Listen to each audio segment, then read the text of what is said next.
સુરત જિલ્લા કલેક્ટરની નવસર્જન પત્રકાર charitable trust દ્વારા આવેદનપત્ર આપવાની સાથે વિવિધ મુદ્દાઓ સાથે રજૂઆત કરાઈ હતી.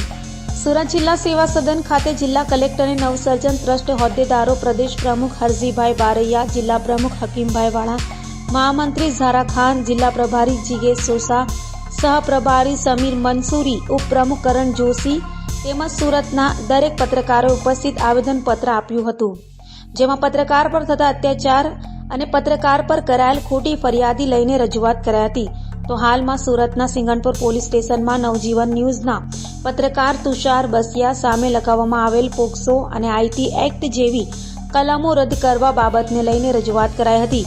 પત્રકાર પર થયેલ આ પાયા વિહોણો કેસ પરત લઈ ખોટી કાર્યવાહી કરી પત્રકારનો અવાજ દબાવનાર અને પોતાની સત્તાનો દુરુપયોગ કરનાર અધિકારી વિરુદ્ધ કાર્યવાહી કરવામાં આવશે તેવી માંગ સાથે આ રજૂઆત કરાઈ હતી.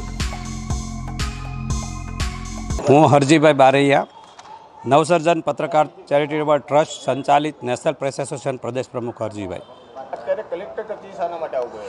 કલેક્ટર ઓફિસે અમારે એક પત્રકાર ઉપર જે ખોટી ફરિયાદ દાખલ થયેલી છે સિંગણપોરની અંદર, જે અમદાવાદની ચેનલ છે નવજીવન ન્યૂઝ ને નામ છે ભાઈનું આપણે તુષાર બસિયા, એની ઉપર ખોટી એક ફરિયાદ દાખલ થયેલી છે.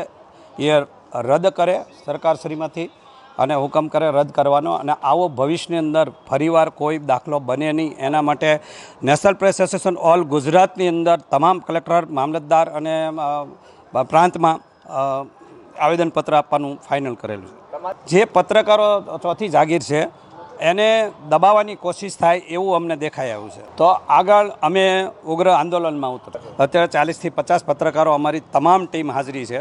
અમરેલી, ભાવનગર, રાજકોટ, બરોડા, સુરત, તમામ ગુજરાતના 34 જિલ્લાની અંદર અમે આવેદનપત્ર આપવાનો હુકમ કર્યો.